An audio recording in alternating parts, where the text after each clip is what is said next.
गगन हमारे साथ। गगन नमस्कार, पूछिए क्या जानना है आपको। सर नमस्कार सर, मेरे पास अडानी बिल्डकॉन के 640 से 230 शेयर पड़े हैं।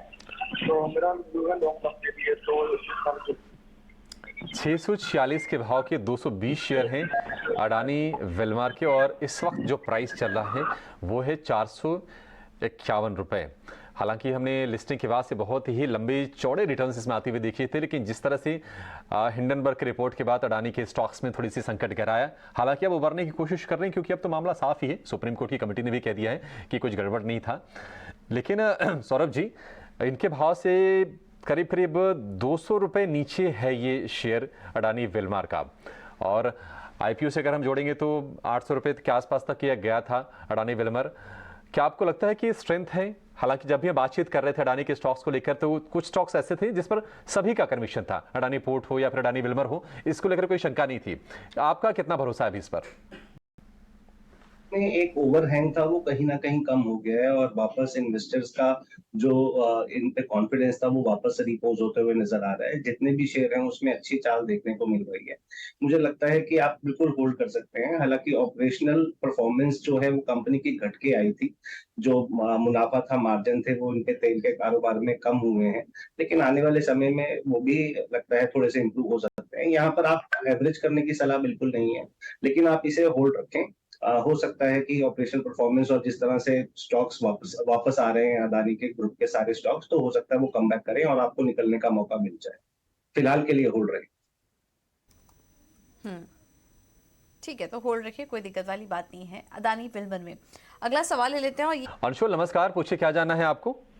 सर मेरे पास डेविस लैब 750 रुपए का खरीदा हुआ है। 750? हाँ, मैं सन 2014 से क्या बात है, खरीदा हुआ है। आपके निवेश की वैल्यू देखिए 5,48,610 रुपए। लगाए कितने थे आपने?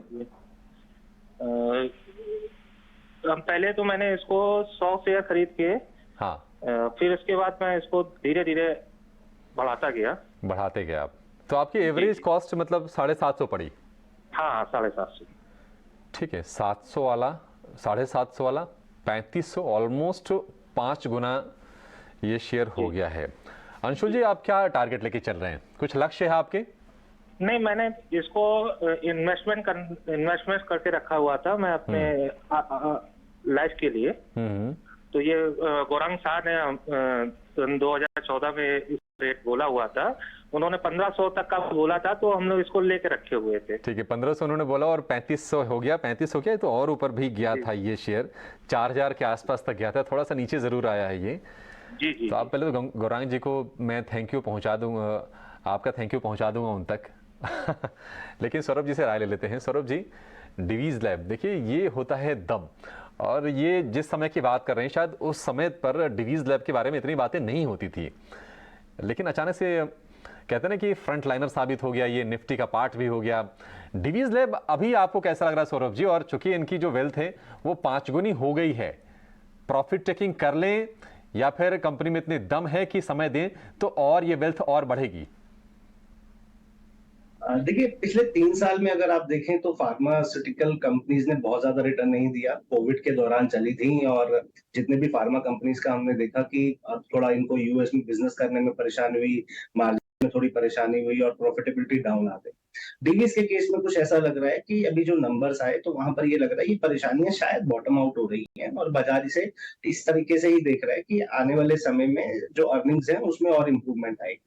हालांकि अगर दिसंबर तिमाही का ये जो अभी लेटेस्ट तिमाही गई उसमें आप नतीजे देखेंगे तो पिछले तिमाही से काफी डाउन प्रॉफिट्स आए, लेकिन यहाँ से ऐसा लग रहा है कि सीक्वेंशियली रिकवरी शुरू हो गई है।